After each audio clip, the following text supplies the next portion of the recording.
بسم اللہ الرحمن الرحیم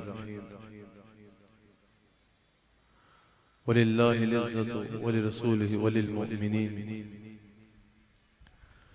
صدق اللہ العظیم وصدق رسولہ النبی الکریم۔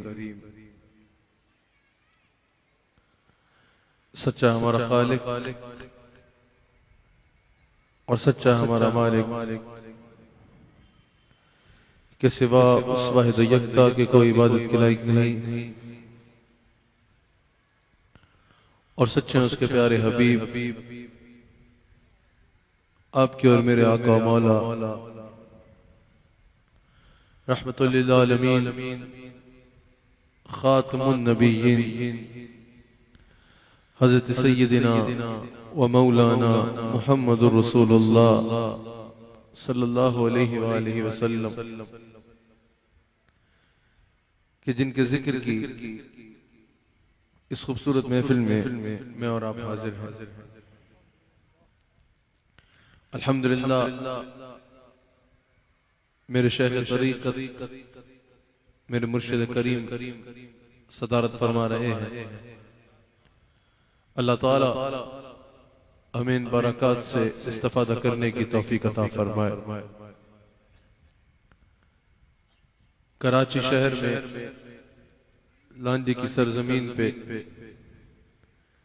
رسول اللہ صلی اللہ علیہ وآلہ وسلم کے ہزاروں علماء کا یہ اجتماع اللہ اپنی بارگاہ میں قبول فرمائے۔ الحمدللہ یہ اجتماع دیکھ کے دل بڑا ہو گیا اور دل خوش ہو گیا۔ کوئی بھی موسم ہو، کوئی بھی مہینہ ہو، کوئی بھی وقت ہو، کراچی والے ماشاءاللہ ثابت کرتے ہیں کہ میرے نبی سے میرا رشتہ کل بھی تھا اور آج بھی ہے۔ الحمدللہ آپ حضرات کی ذات رسالت صلی اللہ علیہ وآلہ وسلم سے محبت اپنی مثال آپ ہے۔ اللہ تعالیٰ آپ سب کو اس پر اجر عظیم عطا فرمائے۔ الحمدللہ خوبصورت اجتماع ہے۔ اللہ تعالیٰ سجانے والے سنگیوں کو سجانے پر اور آپ ہزاروں کی تعداد میں یہاں جمع ہونے والوں پر اپنی رحمت کے اور اپنے کرم کے تمام دروازے کھول دے۔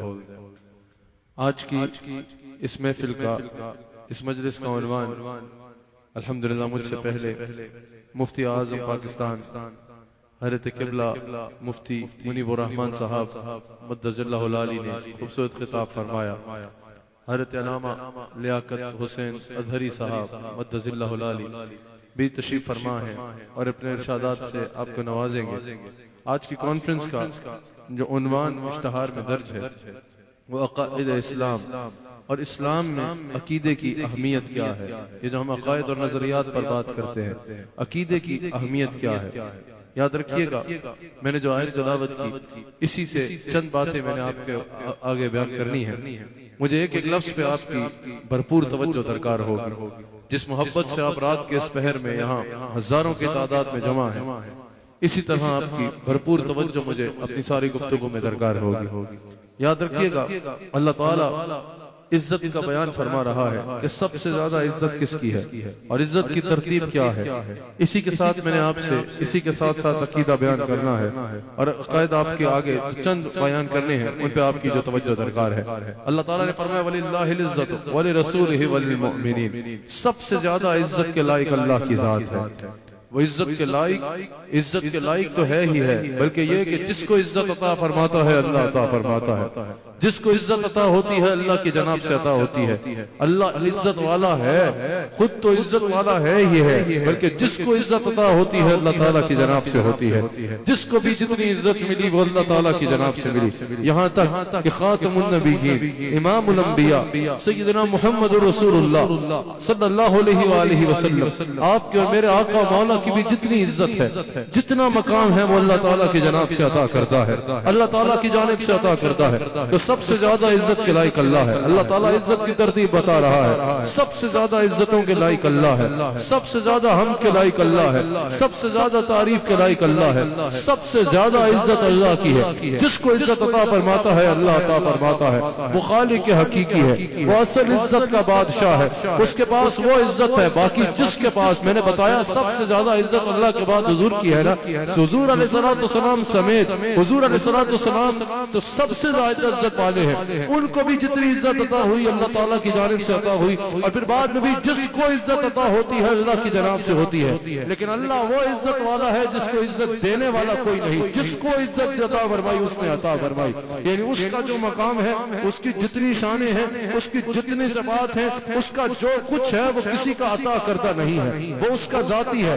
باقی جس کے پاس جو ہے وہ اللہ کا عطا کردہ ہے۔ سب سے زیادہ عزت والا اللہ ہے۔ پھر اللہ تعالیٰ نے سب سے زیادہ خلقت میں جو عزت عطا فرمائی وہ انبیاء کو عطا فرمائی، وہ نبیوں کو عطا فرمائی، رسولوں کو عطا فرمائی۔ سب سے زیادہ عزت والا اللہ ہے کیونکہ اور وہ خالق کائنات ہے۔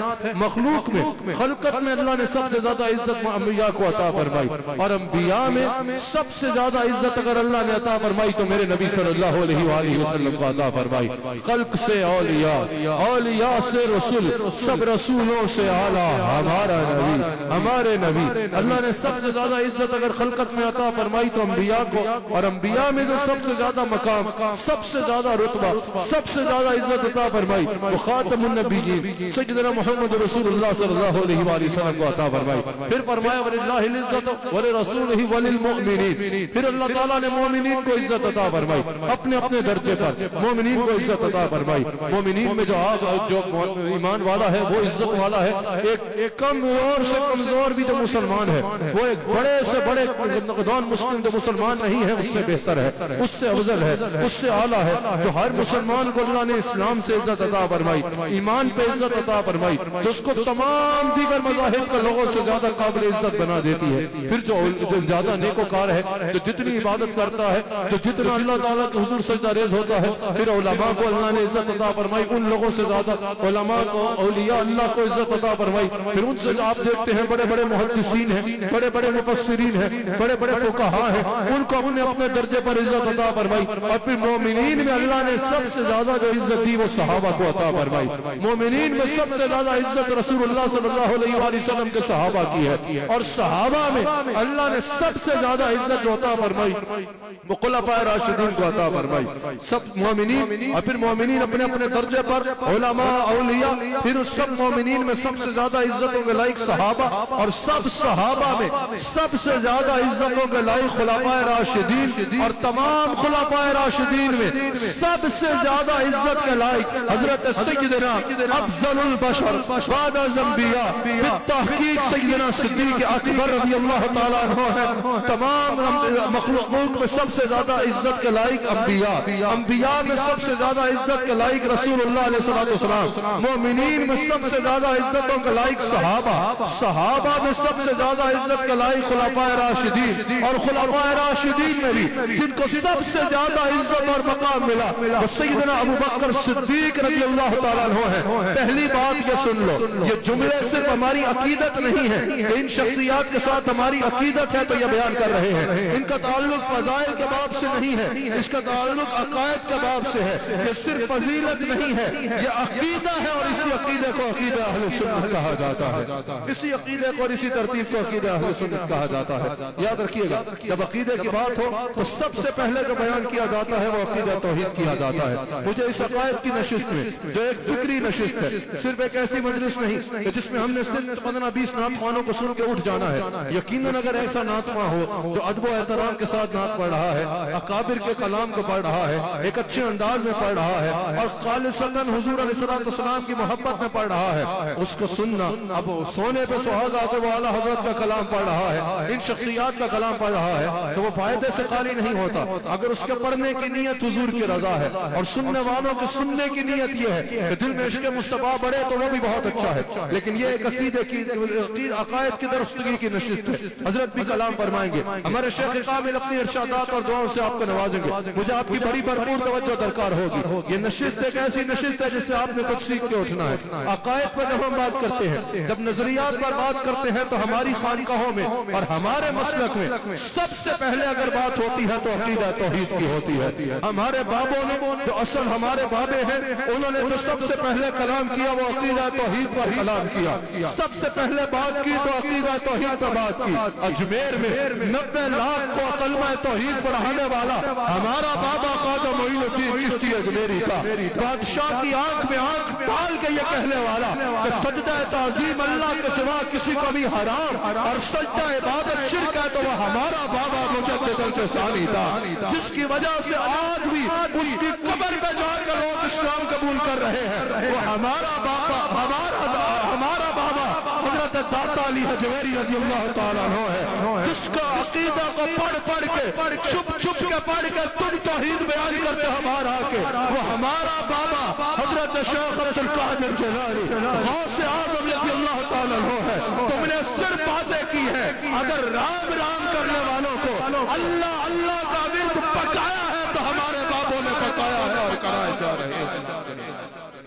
سمجھ آ رہی ہے؟ جو کہتے ہیں بابوں نے خرابی کی، تمہارے بابا نے خرابی کی ہوگی تو تمہاری صورت میں دکھتی ہے، لیکن ہمارے بابے وہ ہیں جنہوں نے صرف اپنی زندگی میں لوگوں کو اللہ کے قریب نہیں کیا۔ تم اپنے مرکز دیکھ لو، اپنی سالانہ تقریبوں میں 1000 جتن کر کے تم جن مرکزوں کو بڑی مشکل سے بھرتے ہو، سال بھر میں تم لوگوں کو اتنا اللہ کا ذکر نہیں کروا سکتے۔ داتا علی حجویری کے مزار میں ایک رات میں جتنے لوگ اللہ کا ذکر کرتے ہیں، یہ بابے تو وہ ہیں جو دنیا سے جانے کے بعد اپنی قبر میں بھی یہ ڈیوٹی کر رہے ہیں، لوگوں کو بنا کو ان کے دلوں کو اللہ کے ذکر سے آباد کر رہے ہیں، ذکر سے آباد کر رہے ہیں۔ تم حضرت خواجہ عبد الکریم کے مزار پہ چلے جاؤ، تم حضرت داتا علی حجویری کے مزار پہ چلے جاؤ، تم حضرت عبداللہ شاہ غازی کے مزار پہ چلے جاؤ۔ جاہلوں کی کون ذمہ داری لیتا ہے؟ اب اگر کوئی مسجد میں نماز غلط پڑھ رہا ہے تو کیا مسجد میں جانا چھوڑ دیا جائے گا؟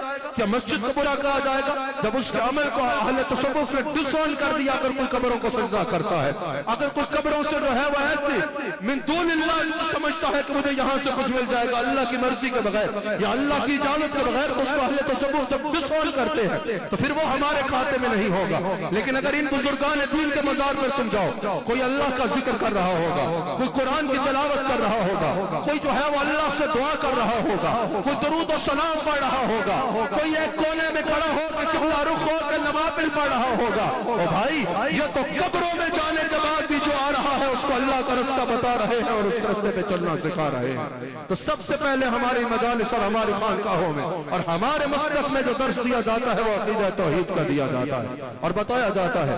یاد رکھنا، عقیدہ توحید صرف وجود باری تعالیٰ پر اس بات ہی نہیں، میرا عنوان توحید نہیں ہے، میں اس پر کچھ عرصہ پہلے گورنر ہاؤس میں آپ سے تفصیل سے کلام کر چکا ہوں، میرا عنوان یہ نہیں ہے، اس سے مختلف بات کر رہی ہے۔ صرف وجود باری تعالیٰ پر اس بات ہی نہیں، صرف اللہ تعالیٰ کے ہونے پر ایمان ہی نہیں، بلکہ تعدد الہ کی نفی بھی ضروری ہے۔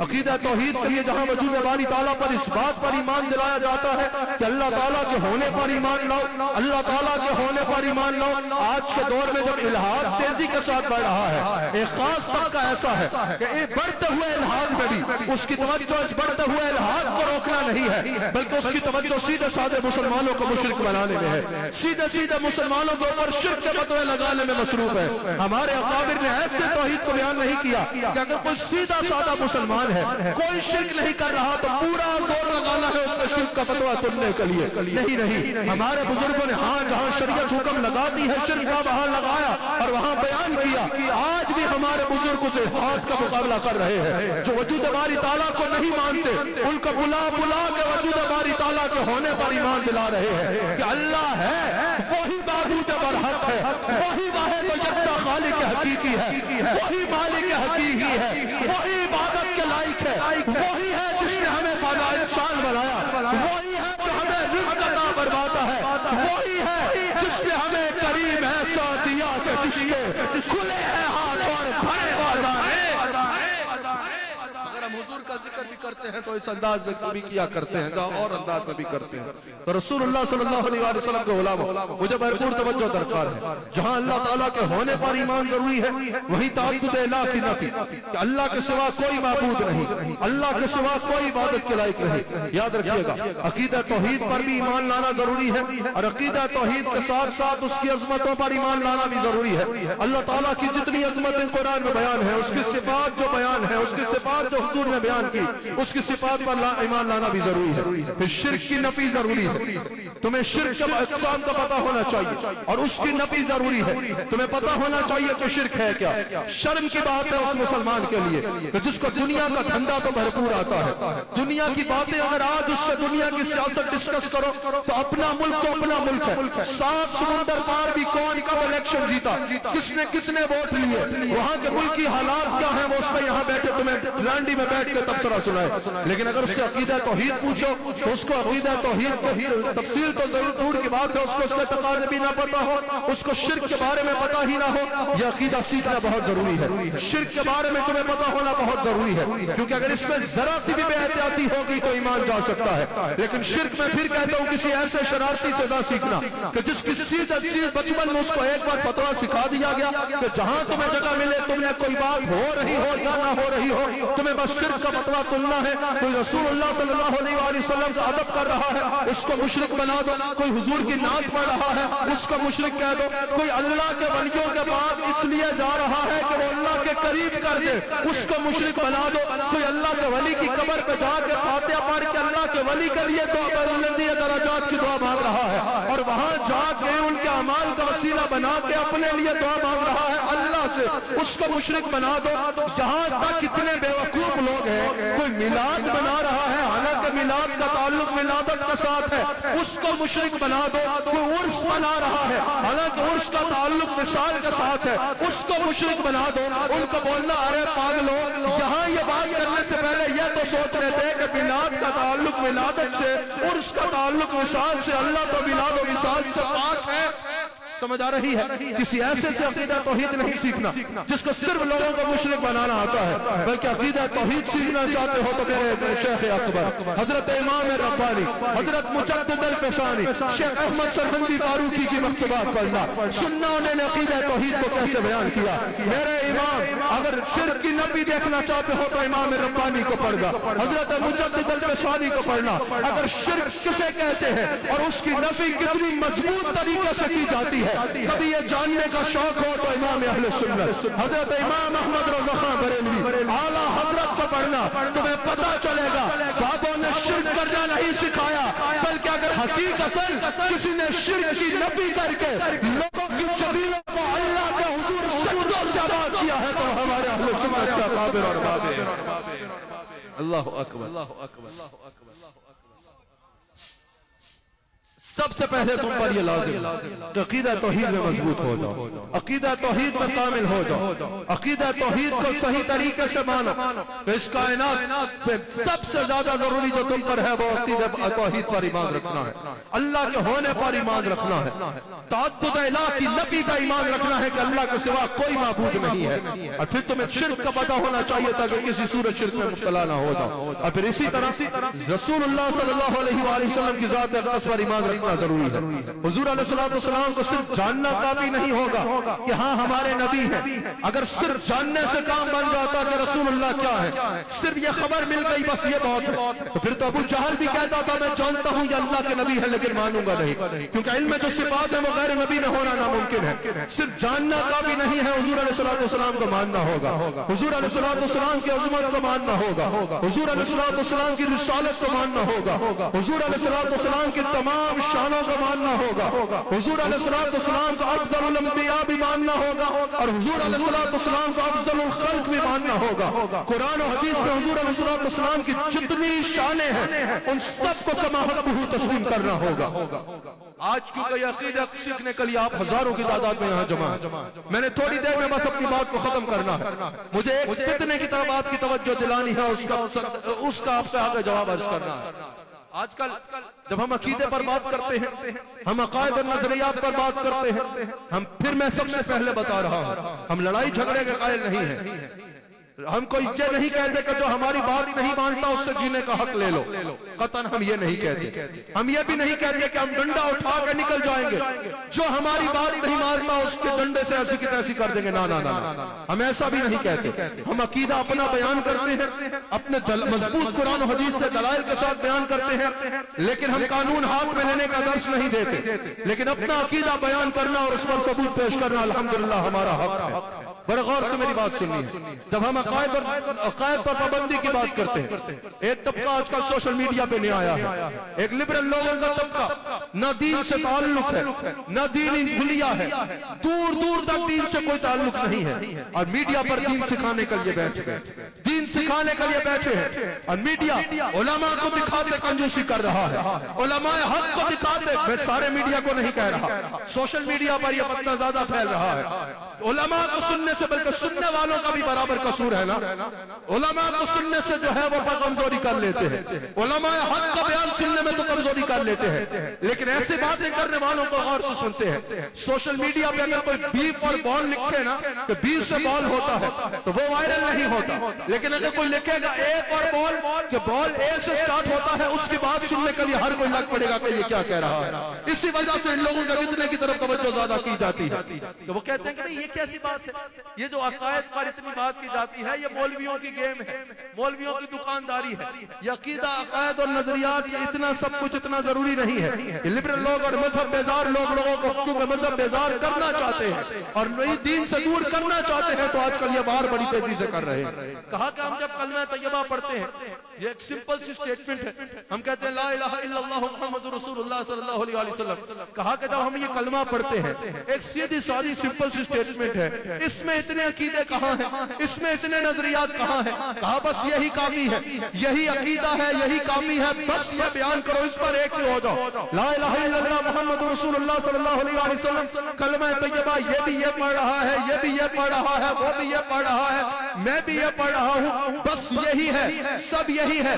باقی یہ جو سارے عقائد اور نظریات کھول کھول کے علماء بیان کر رہے ہیں، یہ مولویوں کی دکانداری ہے، یہ صرف جو ہے دکانداری کر رہے ہیں، ان کی باتوں پر توجہ نہیں کرنی. بھائی یہ کیسی بات کر رہے ہو؟ کہہ رہے ہو کہ کلمہ طیبہ جو ہے اس میں تو شرک کی اس طرح تفصیل موجود نہیں ہے، اس میں توحید کے ایسے تقاضے موجود نہیں ہیں، اس میں اللہ تعالیٰ کی ایسی صفات کا بیان موجود نہیں ہے. کلمہ طیبہ میں تو جو تم سنی ذات رسالت کے بارے میں عقیدہ بیان کرتے ہو اور اس کو عقیدے کا معیار بیان کر رہے ہوتے ہو، اس کو ایمان کا معیار بیان کر رہے ہوتے ہو. یا رسول اللہ علیہ السلام کے بارے میں جو تم سنی یا رسول اللہ کہنے والے کہتے ہو کہ جب تک یہ عقیدہ نہیں رکھو گے کما حقہ صاحب ایمان نہیں ہو سکتے. کہا کلمہ طیبہ میں یہ عقیدہ کہاں ہے؟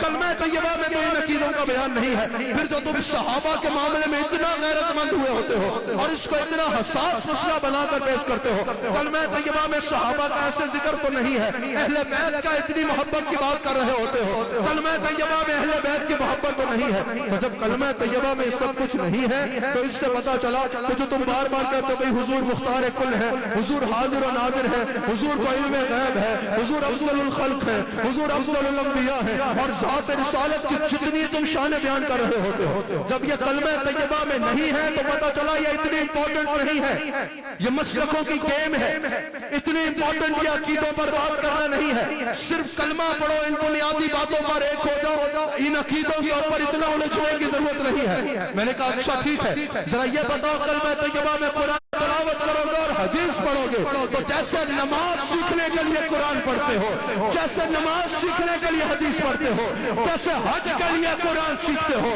جیسے روزے کے لیے قرآن سے سیکھتے ہو، جیسے یہ سب چیزیں قرآن سے سیکھتے ہو، جیسے اللہ کی صفات، اللہ کی وحدانیت، اللہ کی شان، اللہ کی بزرگی سیکھنے کے لیے قرآن پڑھتے ہو، ویسے ہی ذات رسالت کو ماننے کے لیے، ذات رسالت کے عقیدے پہ جب بات آئے گی تو کہتے ہو یہ کلمے میں کہا ہے، علیہ کلمہ ان کا پتہ بتا رہا ہے اور قرآن کی شانوں کی تفصیل بتا رہا ہے.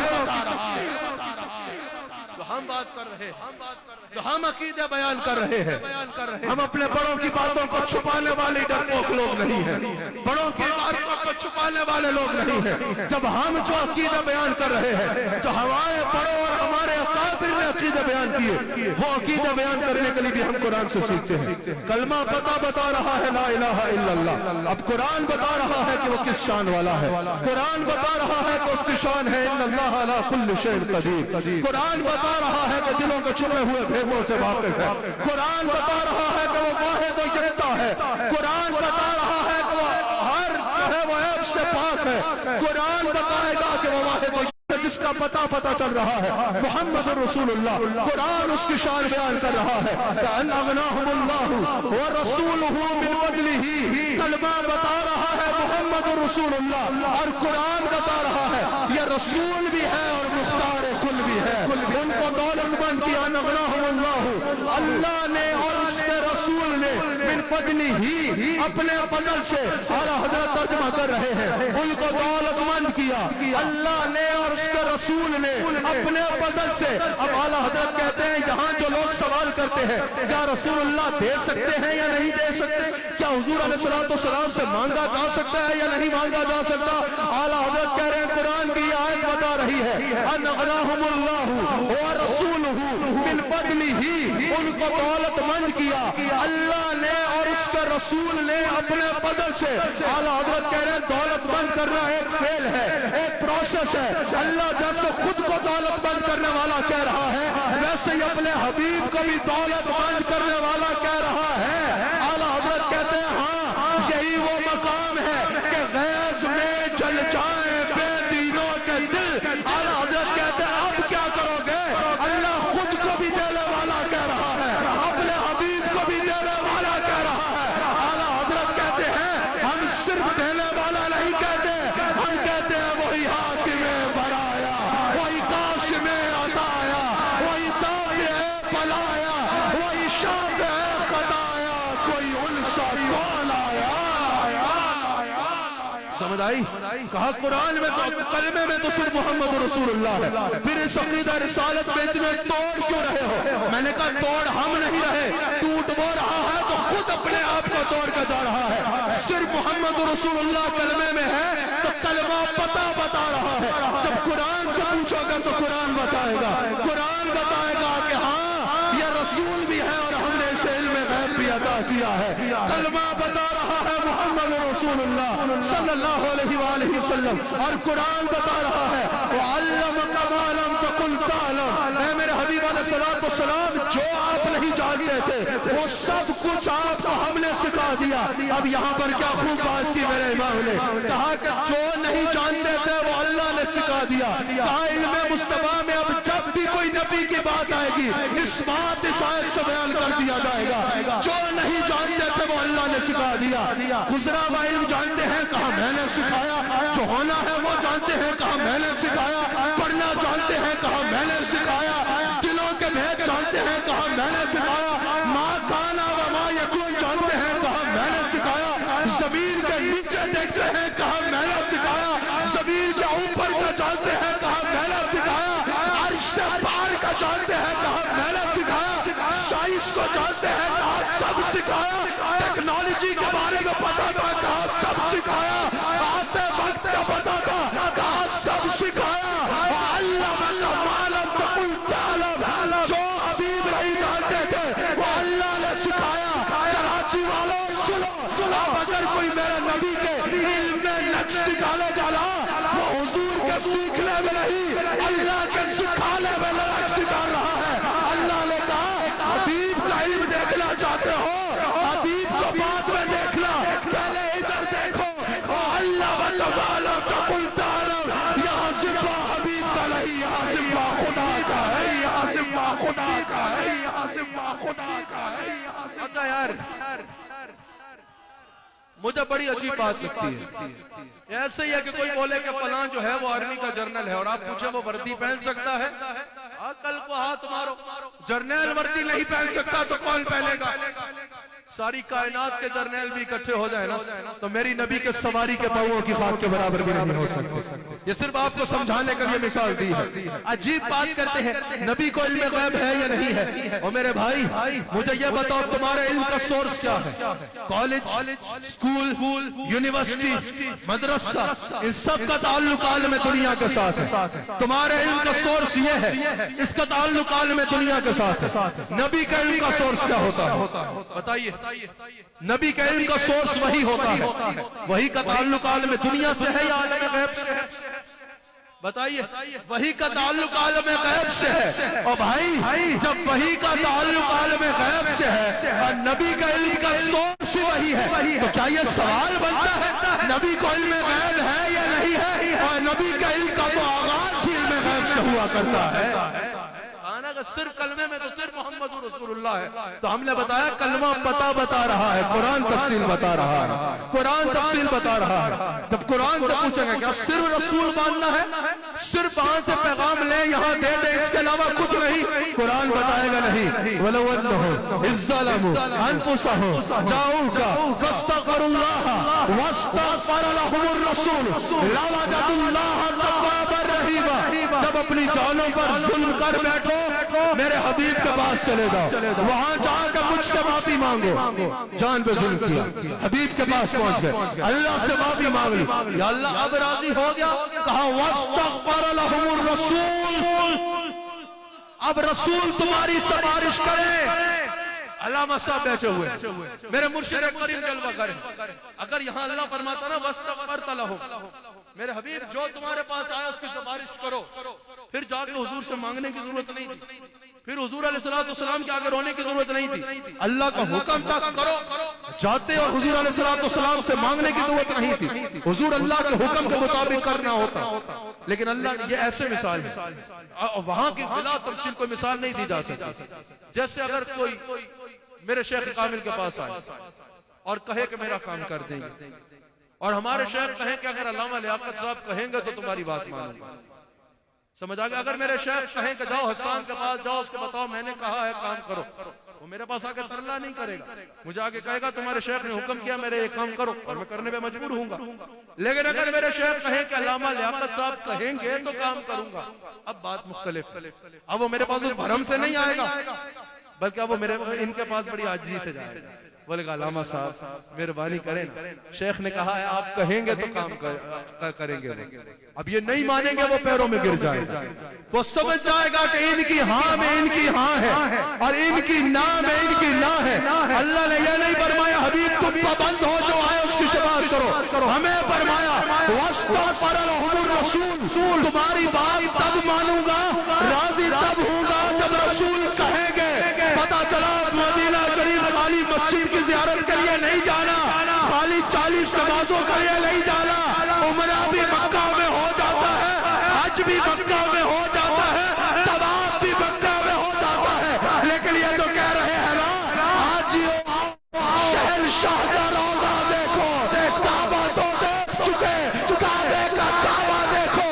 یہ تو کہہ رہے ہیں نا کعبے کا نام تک نہ لیا، کعبہ ہی کہا. پوچھا تو ہم سے جس لے کے توسط کدھر کی ہے، اس کے تو پہل حج بھی خدا نے کرا دیے. اصل مراد حاضری اس آگ تک کی ہے، آسی بھی ہے شہید یہ تیبہ ہے زاہدو. یہ مکہ نہیں کہ جانچ کہاں خیر و شر کی ہے. تیبہ میں برکتی دے چلے جاؤ آنکھ بند، ٹھنڈے چلے جاؤ آنکھ بند. سیدھی سڑک یہ شہر شفاعت نگر کی ہے. قسمت میں لات پیچ اور سو پیچ ہزار بل، یہ ساری گتھی ایک تیری سیدھی نظر کی ہے. حاکم حکیم داد و دوا دے یہ کچھ لا دے، اور مردود یہ مراد یہ سایت خبر کی ہے. بے ان کے واسطے کہ خدا کچھ عطا کرے، آشا غلط کے ہاتھ بے بسر کی ہے. بے حیا یا کہ یہ روح اور تیرے حضور تو کریم ہے، تیری خود در گزر کی ہے. تجھ سے چھپاؤں منہ تو کروں کس کا سامنے، کیا اور بھی کسی سے توقع نظر کی ہے. چاہوں کہاں پکاروں کسے کس کا منہ تکوں، کیا کرسش اور جا بھی سکے بے ہنر کی ہے. ان پر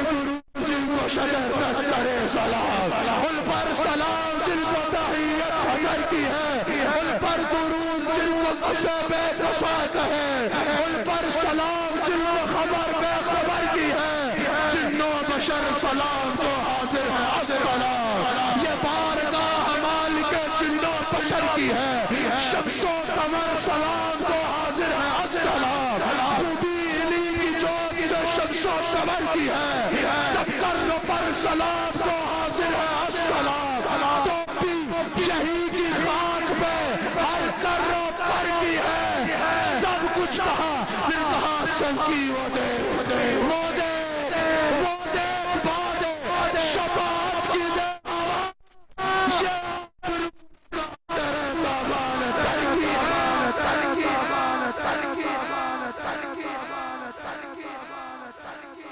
یہ جس شہادت کا بیان ہو رہا ہے یہ پتہ ہے کون سی بارگاہ ہے؟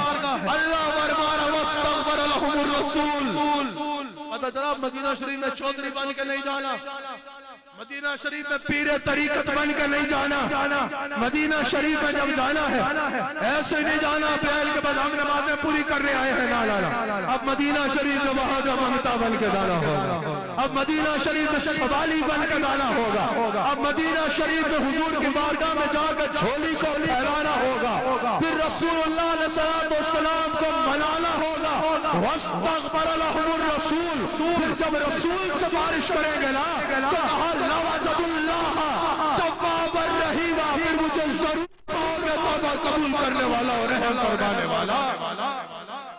سمجھ آ رہی ہے؟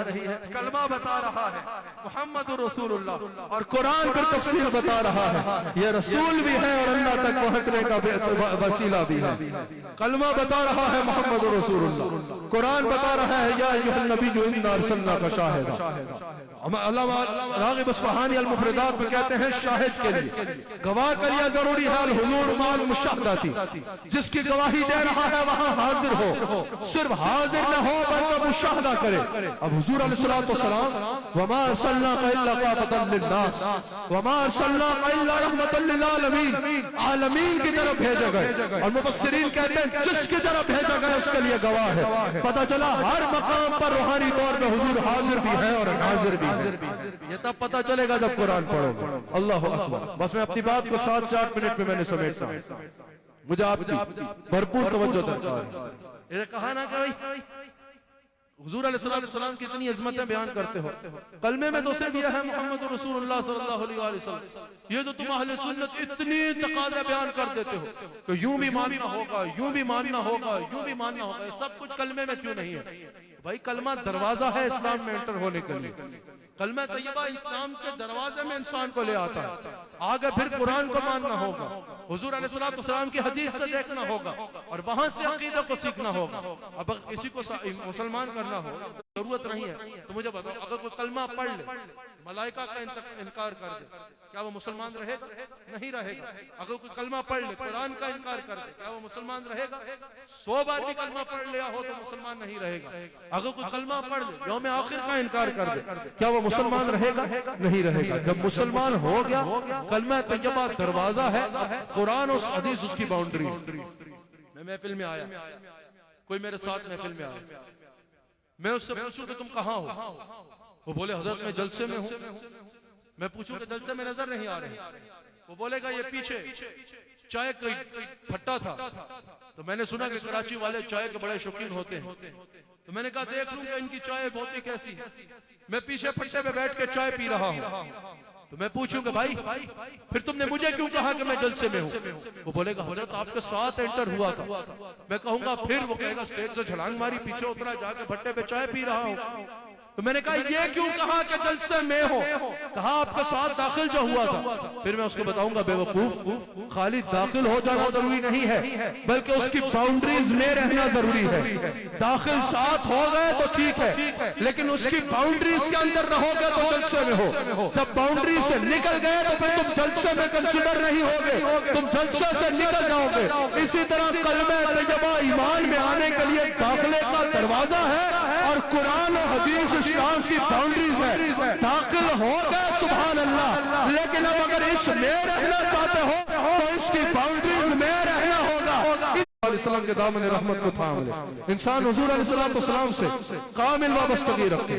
ہمارے اکابر نے, میں نے بات کا آغاز عقیدہ توحید سے کیا, اسی پر بات کو ختم کرتا ہوں. ہمارے جب ہم عقیدہ توحید کو بیان کرتے ہیں تو ہمیں شرمانا نہیں پڑتا, ہمیں اپنے بڑوں کی باتوں کو چھپانا نہیں پڑتا, ہمیں ڈرنا نہیں پڑتا اپنے بڑوں کی باتوں کا سامنا کرتے ہوئے, ہم نے اپنے بڑوں کی باتیں چھپانی نہیں پڑتی. الحمدللہ جب ہم عقیدہ توحید کو بیان کرتے ہیں تو اپنے بڑوں کا کردار سامنے رکھتے ہیں.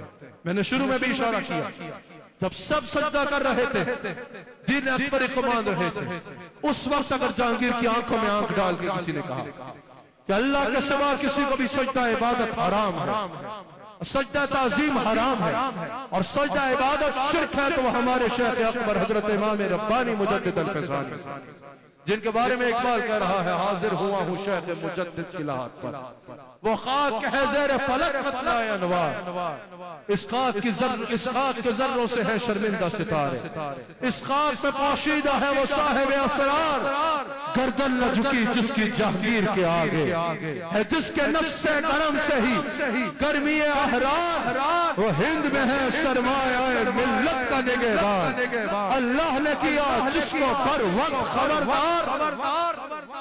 یہ بزرگان دین کی زندگیاں تو زندگیاں تھی. آج بھی اگر کوئی ان کو پڑھتا, آج بھی اگر کوئی ان کے دامن سے وابستہ ہوتا ہے تو وہ شرک سے دور ہوتا ہے اور اللہ کو سجدہ کرنے والا ہوتا ہے.